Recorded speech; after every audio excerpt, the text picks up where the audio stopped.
It's not complicated. Call it creative. Call it art. Call it design. It's the Design Coach on Lake 96.1. Good morning, Nancy. How are you? I don't know. You just said, I'm ready to go, and now I'm nervous. Good morning, everyone. You're listening to the Design Coach right here on Lake 96.1 with your host, Philip Zizano. Okay, so all right, where do I want to go here? Where do I want to go? You're asking the wrong person. All right, so a couple things on the radar for me that I think are important for everyone to realize is one, we're in the throes of the holiday season, and obviously Christmas decorating is kind of like top of mind for everybody. Are you there yet? Oh my gosh. So, we moved and I've been able to pull all this stuff out of storage. Yeah. I did not realize I own 6 Christmas trees. What? Of various shapes and sizes. And because I have the room this year, every single Christmas tree is going up. Are you saying that you just stumbled upon additional Christmas trees that you already owned? I did. And you had forgotten about? Well, yeah, because I'm also... Because that sounds dangerously close to hoarding. Yeah. Well, Nancy, it sounds dangerously close to hoarding. No, because I have all my stuff organized and it's all... Okay. But these were in storage and I just had at one point in time said, it's too cold to go climbing around in storage and finding the trees. I'll just buy another one. I mean, they're cheap, so... Okay. So I am over the top. I mean, listen, you can never have enough Christmas. Right. For, for anybody, the stuff on the banister and lights and all that kind of stuff. I mean, it's going to be a winter wonderland. For those of you who might not have been listening to the show for very long, just know that, my rules on Christmas are that there are none. No rules. My rules on Christmas is just go crazy. But I'm kind of particular. I'm kind of particular. Yeah, but I also think that there's a layering to it that I think is kind of nostalgic and fun. And that's actually the topic for today's show. We are going to cover some of these Christmas decoratings. I'm not going to call them tips because they're not. They're just more like things that are out there that are floating around there, and I want to comment on them about people's different perspectives on Christmas and how to decorate and their do's and don'ts, not mine. I'll give you mine is clearly just whatever the heck you want. I do believe that there is something nostalgic to the layering of Christmas decorations, especially when you inherit some. Yeah. There's something really nice about those mementos that you see, that you get to unpack every season. And with that unpacking and decorating comes the unpacking of memories, which is really cool. Yeah. I think that that's just a really cool thing. And you know how much I love this time of year and the reflective nature of what I think Thanksgiving really means and what I really think the Christmas and the holiday season really means. And so there's a really nice dovetail there. So that's very cool. Have you found any decorations other than trees that you had forgotten about? Yes, I have. I actually, now that you mention it. You're like, there's that Santa. Right. Well, I found I had forgotten that because last year at Christmas, I didn't do a lot of decorating. A lot of different reasons why. Just didn't do a lot of decorating. I think people go through phases with that. I definitely went through a phase where I was like, eh.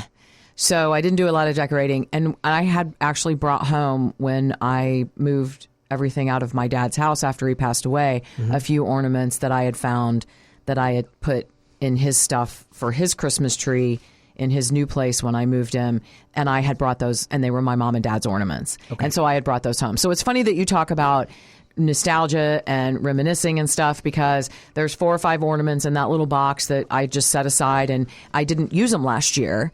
And then I realized this year that I had them. So I have a tree that has nostalgic kind of ornaments like that, and then stuff that my kids made that I still have. Okay. And so that's all on one small tree, just to highlight, those, like the memory tree kind of thing. And then the other trees so far that I've decorated are just like all the fun ornaments and colorful. How deep are you into this stuff. How deep are you into this decorating exercise? Oh, I'm only halfway there, man. I got a lot more to go. I have the room and I want to now. Like, I have a Christmas tree in my bedroom. I've never had a Christmas tree in my bedroom. It's in the front window. I'm not going to call that aggressive. I'm just going to call it slightly surprising. Where else am I I guess why not? Right? There's going to be one upstairs in the hallway. Oh yeah. Well, lots to cover. Lots to do and lots to cover. But I'm again so grateful every week that we get to come on, or almost every week we get to come on to these ears and chat. We're going to chat about a couple things. Are you aware of this current the commentary surrounding Restoration Hardware? No. About the fact that their stock is tanked all year. Why? they've got a lot of problems. I mean, they've got everything from, tariff issues to, issues regarding debt and expansion. There's always been a little bit of a quality, whisper, and that whisper is now turned into something louder than a whisper. A little bit more shouting. Yeah, listen, the reason this is top of mind for me is because we're ongoing on this show is our quality discussion. Mm-hmm. Quality experiences, quality furnishings, quality elements within your home, and just surrounding yourself with all things quality, right? So, the popularity of that particular brand, and even the trajectory of it. I don't know if you remember how it first started. Do you remember? No. How it first started? I don't. It started a little bit as sort of like throwback housewares. Okay. Like you could find vintage inspired, repackaged, sort of like old ideas repackaged in new manufacturing. Okay. For like restoration types of like throwback goods. Right. Almost like, they weren't vintage, but they were vintage inspired. They looked vintage. And they would bring back like old games and old tool sets, and they would just bring back sort of these nostalgic kind of throwback, sort of lost in time, right? Housewares. Retro. And it was really charming, right? And then it blossomed into sort of like it really went hardcore into like home furnishings. And then obviously from home furnishings, it went into like now they have restaurants and they have a boutique hotel. And, the brand has really just, sort of exploded in this, what I'm going to call post-NAFTA era. They moved out of retail and into a lot of other things. And the fact that they could ship manufacturing overseas. Yeah. Okay, which led to a lot of American manufacturers that used to support them were sort of left in the dust in favor of manufacturers overseas who could do things what they thought were similar or better quality for cheaper, right? So their margins increased. Right. Well, we've all learned the lessons of that. Right now in the era of disposable furniture, they seem to be taking a lot of hits on social media for a couple different reasons. One, the quality of some of their goods is just not, I think, what the big impressive lookbooks like make it out to be. Sure. And for those of you who don't know, the lookbook is that massive catalog that they send you in the mail that just is like weighs more than your child. And then what I'm saying? And then God forbid you have 2 emails. Okay. And then you and your spouse get a lookbook that looks like something like an old telephone book. Yes, no, I'm not kidding you. Like But remember, we used to live for those catalogs at Christmas time. Not from Restoration Hardware. Yeah, from but, Sears maybe, right? But not to date ourselves. Not today. But these lookbooks are embarrassing because we don't even really work that way anymore. Right. Like in design, we're online. We print tear sheets. Like you know what I mean? Like if we need a printed good, it's a lot more surgical. We're not thumbing through like these massive catalogs that are, in my estimation, they're beautifully shot. Well, there's no way to search. You just have to flip through it like you just said. It's almost like they're trying to do it like it's a magazine. Yeah. Right. Yeah. So it's almost like it's trying to transcend what it seems to be, and at least this is the commentary on social media, is that it seems to be a glorified vanity project on the part of its CEO. And so therefore you've got all of these measures that are coming across financially where the company is in some distress. It's going to have to start to, liquidate some of its product in the form of sales, or at least that's the thought, or file for bankruptcy. So right now, what we're finding is that some of these cathedrals to disposable furniture, which, and listen, when Restoration Hardware first started out, that's not what it was. Right. It's not what it was, but it became that. It became this sort of like other thing. And I'm not saying that if you go to the Restoration Hardware restaurant that it's not a great experience. I'm not saying that the furniture doesn't have some style to it. In my opinion, it has become a sea of beige. Like leather and gray, right? I mean, the showrooms have a contemporary nature to them or an innovative nature that I think is fine. But where is one even around here? Here's the thing: it's like it's gotten so spotty that it's it's almost sort of like they've tried to make these transitions, from retail to experiential. They IKEA'd themselves. Whatever. Is that what you're trying to say? I don't know. IKEA at least knows what it is. Right. I mean, IKEA was selling you meatballs from the beginning. Right. You know what I mean? Right. Yeah. Restoration Hardware decided it's like, let's have a restaurant, right? Now, like, I'm not saying that there aren't successful brands that do that, but I'm as we sort of move through this RH discussion, I want to put that on people's radar for one very important reason. the quality of what you purchase and the price points for the margins that are being harvested, that's the mismatch that you have to look for. You know, these are not inexpensive goods from Restoration Hardware, right? These are, and right now with the middle high market kind of pulling back a little bit. Mm-hmm. And listen, it's not. There's a consumer confidence is starting to plummet a little bit here. Well, so that's going to affect them. So they sort of. I mean, in my words, how I'm interpreting this is they cheapened the product but kept the high price. Of course, that's what corporations do, and didn't adjust. I mean, it's not what all corporations do, but it's what that corporation does. Yeah. I mean, listen, that's what they do, right? They find a cheaper way to make their product, and rather than lower the cost, they keep the margin. So they're learning the quantity isn't above quality issue. Quantity is not. Not better. I think it might even be worse. I think it's masking the fact that it's not quality. But it's packaging it so well and so beautifully that people are thinking that these things will last. Oh, yeah, no. And I think so. It's borderline deceptive. It's borderline. No, well, I mean, I can't come on the air and say that, but what I can say is it looks really good, but the evidence is that in a lot of people's opinion, it just doesn't last. That's a problem. Yeah. That's a big problem, right? I mean, unless you're putting together a display window that nobody's ever going to use. Well, but listen, every no decorator designer out there has had to face at some point within their career the conversation of here's the quality good from this particular vendor, and then there's the by the way, I found this at Restoration Hardware and I like it. And so therefore, you know, you're constantly, at least at some level, and I'm not saying that I don't really face a lot of this, at least at the level of design that we're doing with a lot of the custom elements. Mm-hmm. But there is and I'm gonna say it. It's almost like it's a like luxury market that's sort of reaching to decorate. Yeah. There are a lot of people who have built, you know, let's just call it $1 million plus home, and they're sort of reaching to furnish it. And Restoration Hardware has been one of those plays where, you know, they maybe can get, you know, something that looks highly stylized but just isn't quite the designer quality. And they're taking hits. So in our conversation of quality, I want everyone to be aware of that dynamic in the marketplace because, you know, you're going to start to see, especially as we at the Vault sort of move into 2026, you're gonna see us really connect you with quality vendors for people who've been producing furniture for a very long time and put a lot of pride in their work. I want you to be looking for that because I think the era of big furniture and I think the era of disposable furniture, with everything that's going on in the world and recent conversations with the economic dynamic with China, I think things are going to change. Mm-hmm. Okay. When we come back from the break, we're going to change this conversation and we're going to talk about quality Christmas and what the experts are saying in the marketplace to get you the ultimate holiday look. Stay with us. You're listening to The Design Coach right here on Lake 96.1.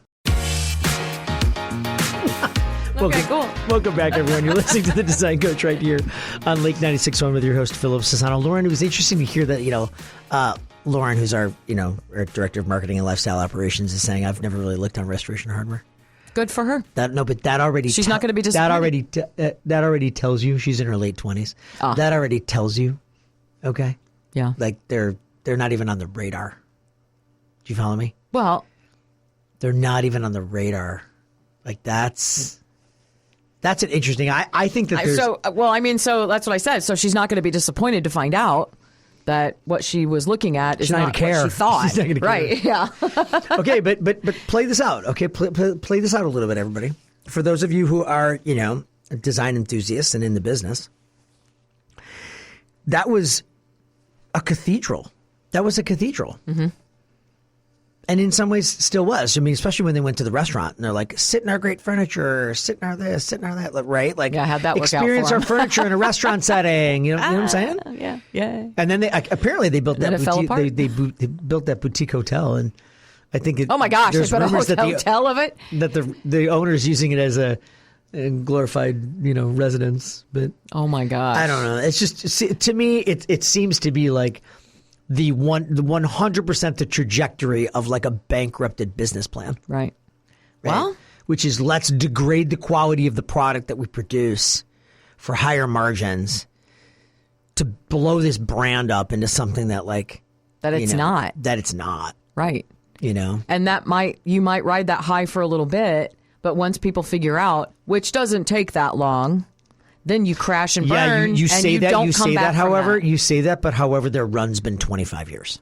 But right, their run as a significant voice in interior design has been 25 years. Right. Okay, but how long have they taken? How long ago did they go this route where they took the fork in the road? Oh, you're right. A couple years. Okay. Maybe more like 5. So it's only going to take you 2 or 3 years to tank a 25-year legacy? I guess. Come on. I mean, I guess it just seems to be that we're going to have to watch that situation because I'm going to tell you, the next person I'm going to mention as who you should be going to for Christmas decorating is the exact opposite of that. Okay. The exact opposite. Is it our friend? It's our friend. Is it really? Who do you think our friend is? Are you going to say something nice about this guy? No. I don't know. We're going to get to Joshua Becker. Okay. Don't worry, we're going to get there. I don't even remember the guy's name because I've been programmed not to pay any attention to it. Let's actually go to a real designer. Oh, okay. Okay, let's not go to a corporation for this inspiration. Let's go to Ralph Lauren. Oh, okay. Ralph Lauren right now Ralph Lauren. and Heritage Christmas, right? Their entire portfolio of Christmas vibes is incredible. Yeah? Yeah, and listen, nobody knows legacy. Nobody knows, nobody knows legacy. Nobody knows tradition more than Ralph Lauren. And what I love and have always loved about that brand is that they don't just pigeonhole it into traditional. They have your city vibe. They have your urban vibe. They have your town and country vibe. They have your coastal vibe. And I really feel like when you pair that look with companies like Balsam Hill that I love. Oh, yeah. Frontgate as well. And some of these other, brands, right? Williams-Sonoma even. When you begin to sort of pair that look, I can't think of a better inspirational guide for you this holiday season than Ralph Lauren's. Vibes that he's giving right now in what they're calling Heritage Classic, right? There is something that came up, and I think I mentioned this on last week's show, as it relates to the trend in interior design, or I'm not going to call it a trend. It's almost like a rediscovery. Mm-hmm. And it's funny how it's interesting how when you talk about trends, kind of every trend is kind of like a rediscovery. True. It's like, leopard print is a trend. Okay, well, leopard print's been around forever, right? So it's not really a trend. It's just what's hot right now, or people are rediscovering that. So I think that's an important distinction I need people to make between the difference between innovation and innovation, which is like a technological advancement of some sort. It could be the technology in outdoor fabric. It could be something along those lines. And then true trends. That's why I really want you to be cautious about trends, especially around the holiday season, because in this moment, what I love that you said about multiple Christmas trees is I love the fact that you can do different schemes and different interpretations of Christmas. I have to. On different levels of your home. I have to. And I love that, which is why the first thing that I want to mention on today's show is we do not need to pick a lane on Christmas. Right. Different you don't areas, have to do be that. different. You don't have to pick a lane. You can be and you can express the joy in this season however you want. But I think it's really important for people to understand that they don't have to pick a style. That it doesn't have to be style specific, which means there is room this holiday season for Joshua Becker, his one candle, okay, and his sprig of rosemary. Of mistletoe. Rosemary. You know what I mean? This is how I envision Joshua Becker's Christmas. It's like a candle, right, with just a wreath in the middle of a white oak floor with really light furniture. Everyone's in a t-shirt. Okay, just a white tee, white plain tee, the whole family, all barefoot. Okay, all there's barefoot. no shoes, right? Because it's in California. I always picture I envision him it as barefoot. Christmas in California. Yeah, it's right. very understated. Yeah, the minimal Christmas. It should just be about being together. It should, but I'm not. I'm going to say this: decorations help. Okay. Yeah. Decorations help put you vibe. in the mood, which is why minimalistic Christmas doesn't really work for me. Yeah. Okay. That's ridiculous. So I'm just saying you can have curated, and we'll get into that. But if you really want to get inspired, especially recently, go to Ralph Lauren's pages and just start. I was just kind of scrolling, and you know what draws me, and I'm just weird like this. I love the different plaids, right? And I get that from my mom, I think, because my maiden name is McEwen, and it's Scottish, and so there's the McEwen plaid, and my husband's a Douglas, and so there's they have a plaid, and so it's been fun to do the research and things like that. And the very first thing I saw on the Ralph Lauren was the different plaids they have with the Christmas stuff, but it's not red and green always. No. There's a beautiful blue and evergreen plaid that they have with the Christmas stuff and stuff too. So that I just saw it. Well, it's I want you guys, speaking of plaids, let's talk about this, because I want you guys to all understand a company called Mulberry Home. Mulberry Home has one of the best collections of wool plaids I've ever seen. Ooh. And when I talk about what's in those plaids, it's the combination of the colors beyond the traditional, and some of the color combinations that are a little less obvious that I think makes it so special and so interesting. Right. Like, softer purple violet with a little bit of like lime green or chartreuse on a gray background with a little thread of black or brown. There are so many great ways to sort of express what I think the plaid as a pattern means, which to me, it just means consistency and tradition. It does. Cozy to me. I love cozy's another one. Yeah. But it definitely has a vibe of consistency and longevity. It's almost like plaids are never going to go out of style. The difference is when people think plaid, sometimes they think about, they have a very limited understanding of what that means. And you can have plaids that have a lot of different types of intensities. So Mulberry Home is definitely a vendor I'd like you to look up, along with Ralph Lauren, right, who's got some great plaids as well. Yeah, some beautiful. Of the UK vendors do a really nice job. Lots of them Clark do a and really Clark nice is job. another one that's kind of out there that does some plaids. Now, some of the UK stuff gets a little nuts. They tend to take traditional, and they just it's like if traditional went to a rave. Like, I'm not kidding you. Like, it's literally like they'll go plaids that are in neon. But that's all they wear in the UK. Bright orange. That's the thing. No, but I think it's cool. Plaid is a thing there. I actually, it's inspired, but it's edgy. Yeah. So edgy traditional. So the new term that's come out, and especially recently, as we talk about the state of the luxury home business and what's going to be popular, I still believe that the ultimate luxury will still be the ability to hide and disappear. Oh yeah, I really believe that that'll be the case. Yeah. For you to just be like, to unplug from the world. I try to do that every weekend. I think it never works out. I think it's fantastic. Right. Yeah. I definitely think that that's going to be a thing. But I also understand that this sort of like new traditional, I call it neo-nostalgic. New traditional is definitely something that you're going to see pushed to the forefront. Yes. You in the front in the black hoodie.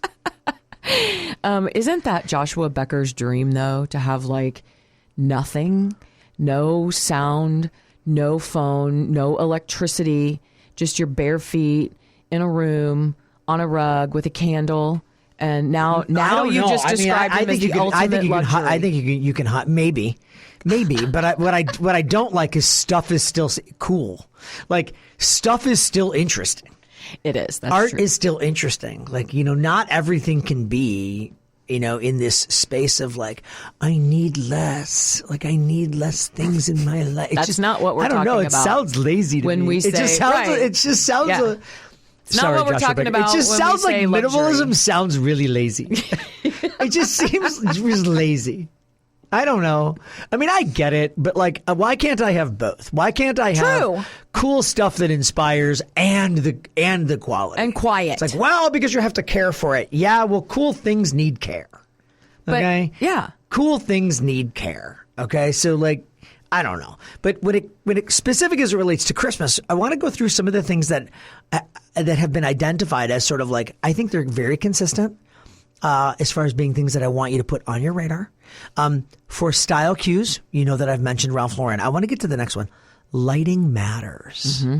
And I will tell you that, have you seen these small little Visual Comfort has some of these? These are like these sort of tabletop. They're only like maybe like 8 inches high, and they run on LED batteries, and you just sort of hit them, and you're seeing it very popular in restaurants now. I have 2 of those. Where they can't run power. Right. I have 2 of those, actually. Yeah. And they have a nice warm light to them. One of them is in the bathroom. I will tell you that as a holiday decoration to illuminate certain areas of your home, to give it a little bit more of that like ambient light vibe, beyond the obvious suggestion of candles and candles with batteries, right? Which is also one of the things that I'm highlighting in what I'm going to call the soft glow of the holiday.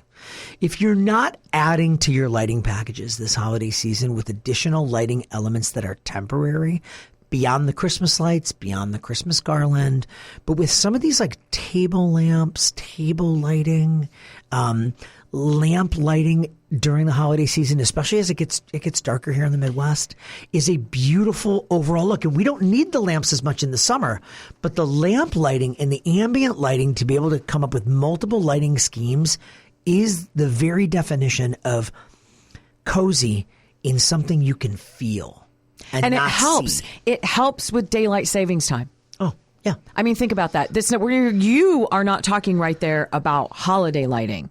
You're talking about seasonal lighting. Yeah. And you're right, because that goes beyond Christmas and New Year's. You need to have that kind of thing to make yourself feel warmer in the winter. It's about that ambiance outside of the holidays as well. And start to go, and listen, if you do any kind of search online, I mean, it doesn't really matter if you're on Amazon, if you're on Wayfair, if you're wherever you're looking for, to put your holiday look together. I will have to tell you that between a style cue where it's okay to have multiple styles of Christmas expressed within your home, and then the beautiful opportunities and the amazing opportunities that sort of like incandescent, soft glow lighting can give you, that is an amazing start. When we come back from the break, we're going to talk about even more layers to this holiday decorating discussion. Stay with us. You're listening to The Design Coach right here on Lake 96.1. Welcome back, everyone. You're listening to The Design Coach right here on Lake 96.1 with your host, Philip Sassano. We're talking about a lot of things today, but Christmas decorating is definitely top of mind for, I think, everybody right now. I like to talk about Christmas decorating with you because you don't have rules. I have no rules. And so it's... Although I do have some things right now, so just so everyone's aware, my wife and I, Julie, who, by the way, can I just plug? Of course. Shameless plug for me. Hello. Oh, for you? This week? Yeah. I thought it was going to be for Julie. Well, it was for Julie this week. I cooked her dinner 3 nights this week. Nice. Now, it's important for everyone to understand that that's not like, it's well overdue. Okay? Because she has cooked for me for 25 plus years. Like, not only like, well, she cooks, she's a great cook. She cooks. Like, yeah, she cooks and almost to the point where even her best recipes, she forgets about. Like, I'll love something, and then like a year and a half later, I'll be like, wow. How come we can't Can we just that? make sure we bookmark this? Because like, I really love this. But she likes to keep it fresh, and she's very, very, very good. But I've not been great there. Like, I do the cleaning, so I know my role, and I do contribute to be the experience of the meal from that perspective. But this was an opportunity for me to sort of do that for her. What did you cook? Well, we did this thing called HelloFresh. Oh, yeah, I love that. Where, listen, it's paint by number for people who don't cook. It's total, and it's delicious. And for me, it's perfect. Yeah. Right? Because then I can take some liberties within the recipe to, like, spice it up a little bit if I want to. But I don't. It kind of takes the thinking out of it for me. And I have found that it's been awesome. And right now, like, I'm on a roll. Good. I'm on a roll. I got to keep this going. Well, I have that when I had a kitchen. I didn't realize? I didn't realize the lift. Yeah. That it gave people. Yeah. When you can, like, I know it from making cocktails. Yeah. This was on a whole different level this week. It's perfect. And it's the perfect portions. It's pretty. You can make it look exactly like the picture. It is not tough to do. No. But you learn a lot. You learn a lot about making sauces and different things, and then you don't have to just do that for the HelloFresh meals. And it's so funny. Julie did such a great thing for me. What she did is she's like, okay, if you're going to start this endeavor of making dinner for us, she took it easy on me. She started with like prosciutto sandwiches. Right, yeah. She started easy. Like, I'm like, and now I'm like, I feel like I'm advanced. And none of it's hard. Now I'm like, oh, please, let me. We made this one thing that was like this. I don't know, it was almost like this chicken Alfredo thing that was in this cheese sauce, It was actually fantastic. We had it this week. Yeah. So anyway, HelloFresh. I'm proud of holiday you. season, make somebody happy. Yes. Thank you. All right. Yes. All right. Back to holiday decorating. Yes. All right. So since we've covered style designation in Ralph Lauren, and the fact that there are no rules, and the fact that you need warm lights and warm glow. Yep. Okay. Let's talk about jewel tones for a moment. Okay. Let's talk about jewel tones because there are definitely Christmas colors, right, that are obviously associated with the season that everybody knows about, and everyone's got their derivative. But now, if you go on to any, let's just take Front Gate for instance. They've got coastal Christmas, they've got mountain Christmas, they've got Midwest, like traditional Christmas, like however you want to define that.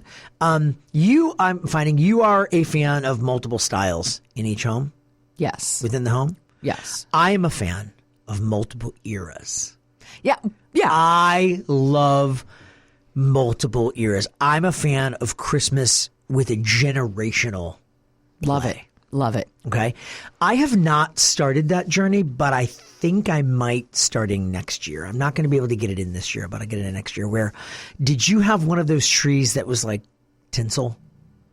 The actual tree is metal, tinsel? yeah, it was tinsel. No, my mom never with the allowed icicle that. lights. She also never allowed the string garland, the string tinsel where it's like 12 inches long and this little piece of, because it clogged up the vacuum cleaner, and she would have none of that. Okay. So, and I feel the same way. Plus I have animals. Okay. And so I'm afraid of that. But I've gotten rid of all of the tinsel this year. I haven't used any tinsel. Well, here's where I want to talk about the jewel tones. Yeah. I am finding a lot of the deeper jewel tone blues. This is called sapphire. Deeper emeralds, mixed with a little bit of brown. Have you seen that? Like, yeah. So it's like dark green, dark brown, dark blue in a jewel tone. And That's then you can mix in sophisticated. there like a garnet, like a really deep, deep red into that. You mix that with gold, and all of a sudden you've got a completely new, different take on Christmas. That's the tree that I should put in the So study. don't rule out jewel tones, and you can move on from the traditional Christmas colors and try something different this year. Yeah. Okay. Now, color scheme matters, and the places that want to sell you these Christmas decorations do a very good job of kind of packaging it for you. To try something new, start small. Start small. I will also don't rule out tabletop. Everybody forgets about tabletop. We go to tree, we go to mantle, right? You got to go to tabletop. You got to make sure that you're thinking about, and right now we've got our team celebrating or putting Christmas together they're celebrating and they're putting it together. We've got Megan out in the field working on this holiday decorating for this one house, and it's tricked. It's tricked. Right? Trees on every level, and the garland is amazing. Going up a grand staircase. Oh, nice. I don't care how big your staircase is, or even if you live in a ranch. Okay, that's where tabletop will even matter more. Right. But I'm just letting you know. Find a way to adorn the staircase. I will tell you, I don't have a big staircase in my house. It's sort of like a split level, kind of goes up and goes down. But it is one of the things that I love most about Christmas is the ability to see a staircase well adorned for the holiday season, and think about making sure that you're looking at the less obvious areas for decoration this holiday season. How big is your staircase in this new house you got? It's this big. Look at that. It's already done. Look with at another it. mid tree. You got it with a mid tree. I did. Yeah. So and that stocking is my husband's. He's the oldest of four. And it's a huge stocking. Like the stocking is the size of the tree. So I hung it there, for now. So, oh my gosh. But it looks like a baby Bjorn. That's how big it is. I know. I think he fit into it. I think she took Actually, I just of gave him. everyone a really good idea. The baby Bjorn in the shape of a stocking. Why is that not sold right now? I bet it's out there already. That's $1 million idea. I bet it's out there already. But my staircase goes up, and then there's a landing, and then it goes up a few more stairs, and then there's a landing, and then it goes up again. So, So I did the garland already, and the little tree on the table right there at the. So that's the entrance. So like back here is the front door. All right, that's right inside the front door. All right, well, let's talk about this next thing I got on the list, right? So we've covered warm glow lighting, right? We've covered the possibility of maybe thinking of a color scheme that maybe is less obvious. I mentioned the jewel tone, right? One that's not such a traditional Christmas of the the bright red, the bright green. Can I just say though that's interesting that you say that, because I feel like it is. Is that just me? The jewel tones, like the deep, rich. Because remember, right off the bat, I mentioned when I looked at Ralph Lauren's that plaid that was the emerald green and the dark blue, and it had just a little bit of red in it or whatever. It's just that's gorgeous. Like, to me, that's instinctively. I do feel like it is. I guess.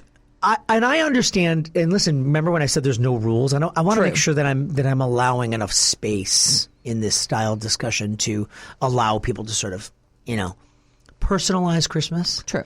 To however they feel it should be expressed, Joshua Becker. But I feel like the one that I'm trying to get over the hump on just a little bit is sort of next on the list. Okay. So I do like, and this is just my personal preference as a designer, I tend to like my saturated Christmas. So I like deeply saturated colors at Christmas. That's just like the way that I'm wired. The next one on the list is the natural Christmas. Have you seen that? It's called the natural Christmas. It's like logs. Oh, that's pretty. And twigs. Yeah. Right? And fresh, sort of like greenery. Evergreenery and stuff. Yeah, and it's just, it's like this scheme of like white. Right? So where I think Joshua could probably use a little bit of help, in this, is I feel like he probably would be in that vein. Right? Yeah, like, that makes sense. If log cabin-y. But log cabin could also go traditional Christmas because it's got a lot of yellow. Yeah, so think mountain. Don't think log Okay. cabin necessarily. You went Midwestern vibe. I did. Think mountain, right? Think like more stone. Okay. Oh, yeah. Like more stone, modeled walls. Beams that are naturally just hand hewn. Right. Right, but they're not yellow. They're more gray. Right. Okay. Like I think that wood. there's a scheme there, and especially with the popularity of mountain modern. Do we call that winter wonderland? If you'd like to. I don't know. Yeah, like kind of monotone, I guess. Yeah. Like a blanket of texture. I see that actually being wildly effective, but here's the tip I will give you. You can't be a minimalist and pull that off. True. It just looks like you left a stick on your dining room table. You got it. But this is how I feel about texture in general. Well, that's true. If you're going to have a monochromatic scheme, it better be layered. And I mean pillows, throws, rugs, right? Like lots and lots and lots of layers. Because then the look is the lushness of the texture and the interplay of all of the textures. Where it loses it is where it goes almost too minimal. It's like, oh, that's nice. Here's a sprig on the dining room table. How festive. We put some mistletoe over there. Yeah, no, my daughter Zoe would be like, budget cuts. That's the problem with going too minimal sometimes. Yeah. And I think everyone's understanding of curated is sort of where I want to dive into. Okay. Here's where I think that minimalist or at least more curated look, I think here's where you have to really nail it. Here's where you really have to pay attention. You've got to take your feature spaces, dining tables, okay, and mantles, entries and staircases, and you have to pack them. Like, they really have to be full. Right. Okay? Which means I want curated, tight packages of bursts of Christmas, and then you can have quiet. I love it. Okay? In other words, make your dining room table spectacular. Right? Give it the height that it might normally have. Give it the breadth that it might normally have. Like, really think about the spaces where you gather and the ones that have the highest, well, let's just say the most visual currency. Mantles are one. Okay? As are big spaces of like, you know how everyone puts the tree in the corner? Try something different. Try putting it in the middle of that wall. Okay? I'm not saying put it in the middle of the room. Okay? I'm just saying try to find a place where it's not hidden. Right. You know? I do believe that if you curate this correctly and with an artist's eye, what you're going to find is you're going to find that a lot of people will take their Christmas decorations and spray and pray. In other words, they will try to maximize what they have throughout the entire home, Sure. and then it just ends up looking thin. Now, that's true for a lot of decorating and a lot of decorating styles and I would say a lot of decorative guidance that I would give you is try not to do that. Try to not maximize the decorative theme where it almost looks like it's starting to whisper Christmas. Sure. In a corner. Right. Like, That's not really, the one thing in the one corner might not cut it. I would say try to really make it more impactful and then just go purchase more ornaments or go purchase more stuff. Okay? You're going to be so proud of me when you see the pictures of my Well, listen, I know you stuff. You take Christmas as seriously as we take summer here in the Geneva Lakes area. It's a sport for you. It is a sport for me. It's 100% a sport. For you. And this has literally been going to and getting all this old stuff out that I've not had room for a very long time has been like Christmas. No, right? listen, here's so the other excited. thing that I'm saying. If you are on a budget and you're not quite sure, let's just say you're really into sustainability. You're into like not buying a lot of fake plastic stuff. I will tell you that nature does give you an opportunity to buy birch logs that you can cut up, that you can tie together with twine, and you can sort of make a, sort of like an organic, sort of contemporary looking centerpiece out of natural material. There's never been more knowledge out there on how to do that. Right. Okay. But when we come back from the break, we're going to wrap this all up in a nice big Christmas bow. And we're going to talk about the finale of what I think are the must-haves this holiday season when layering overall an amazing holiday look. Stay with us. You're listening to The Design Coach right here on Lake 96.1. If you've missed all or part of the show, you can always check it out at lake961.com and Spotify. Sorry. Welcome back, everyone. You're listening to The Design Coach right here on Lake 96.1 with your host, Philip Cezanne. If you have to leave the studio during commercial break, you have to run, if you know what I mean. Yeah. So good job. I'm glad you sat down right. I appreciate that. I went 3, 2, 1, and he's in his seat. So that was great. Yes. We have segment 4. Segment 4, I'm sorry. And I have to start with a question. Okay, yes. And I don't want you to hate me for asking the question. Okay. How do you feel about white Christmas trees? I don't know what you mean by that. Can you dive in? Like just a color, like a white tree? Yeah. You've never seen these? Okay, is it pearlescent? Is it like glittery? It can be. I mean, it's just basically the tree itself is white. Well, I want to be consistent here on today's show. Because they have a lot of different colors. Yeah, you know what? I'm fine with all of it. Let me see what you've showed him. I think it's all of it. Yeah, and I don't mean white decor. I mean the tree itself is white, and then a lot of people have like pink lights or purple lights or red and green, like whatever. But the tree itself is white. No rules. My mom. Christmas is no rules, but you have to try. My mom. You know the only wrong decorating move for Christmas? What? To not decorate. To not decorate. My mom had one year a white Christmas tree, and it was in our living room. And she was, remember, this is the early 80s, late 70s, early 80s. And she was a mauve and light blue fan at the time, right? So she had it all decorated. I mean, it was really pretty. She loved it and everything. My dad hated it. That is not a Christmas tree. Christmas trees are green. Wow. We need to be more traditional. Because, of course, she had it parked in front of this huge bay window that we had at our house and everything. Yeah. And so my dad would probably just hate a lot of the styles today because he was such a traditionalist. But my mom always tried so hard to think outside the box on some of this stuff like you say to do. But then... Newsflash, that's kind of why men have women, okay? This is true. There are some of us that would be so rigid in our thinking, okay? Yeah. That it helps stretch the thinking and vice versa. Yeah, so the yin and the yang thing is that's a thing. Yeah, okay, opposites attract is a thing. Yeah. Okay, so I think the minute we stop understanding that the divergent perspective is not a bad perspective, right? But just another perspective.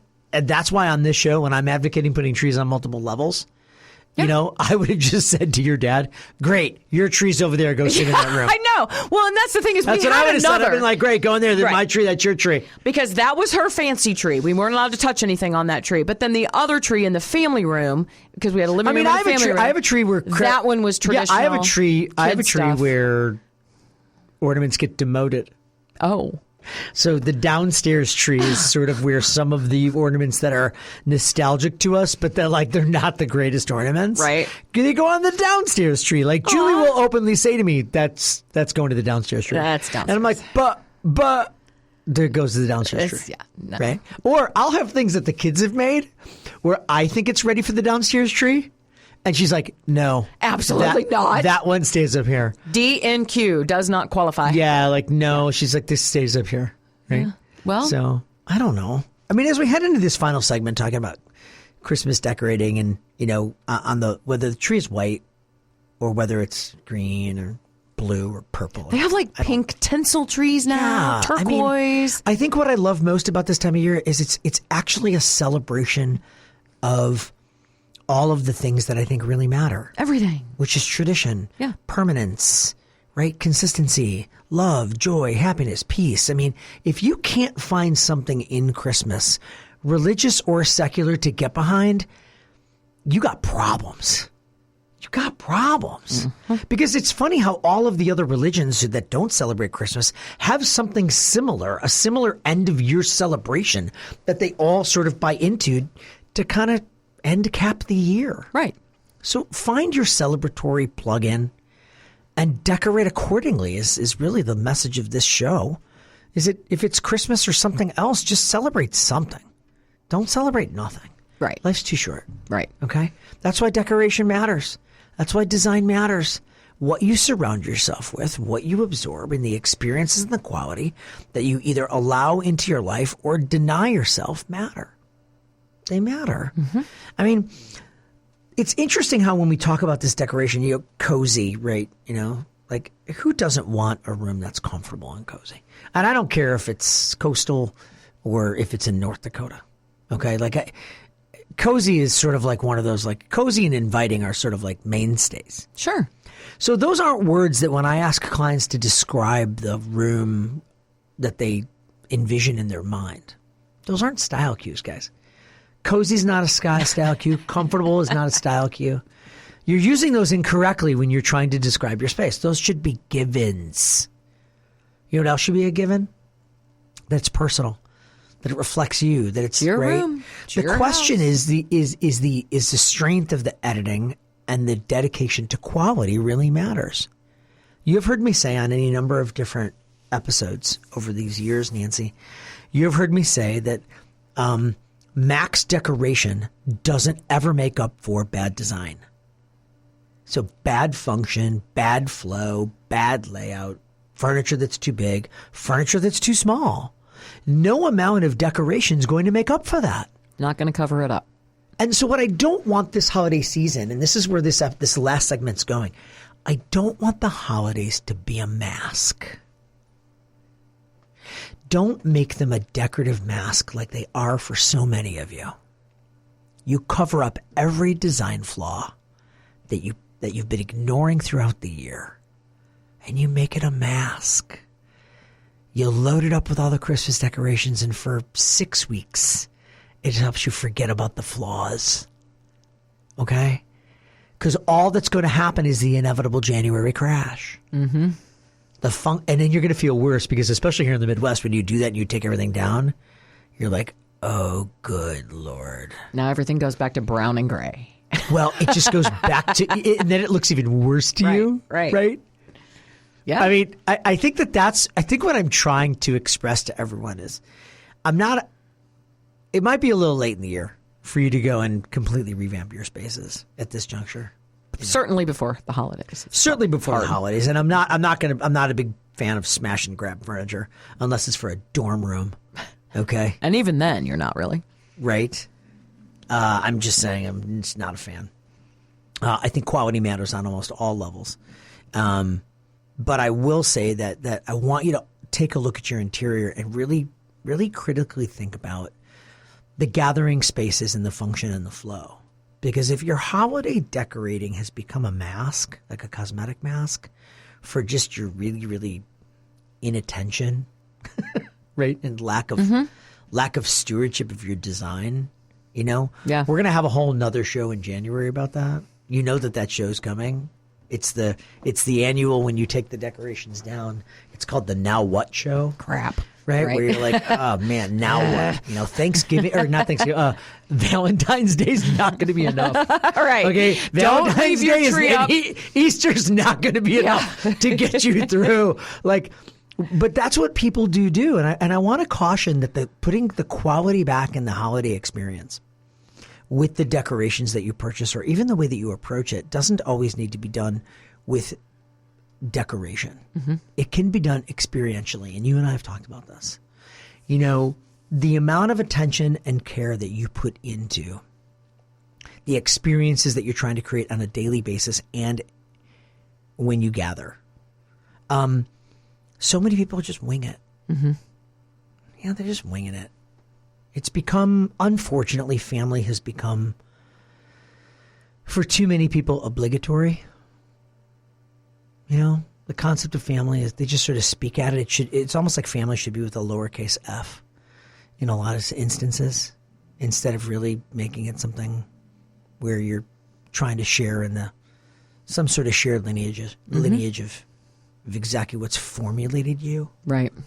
You know, I think we're all too busy trying to be reinvented on a regular basis. You know, we don't do the work. You know, we barely do the work on ourselves, much less the work with someone else. And the holiday season, if you really want the holidays to feel different this year, the decoration is going to help. It can certainly inspire, but it's not going to replace actually doing the work. Okay, and I want to talk about that a little bit.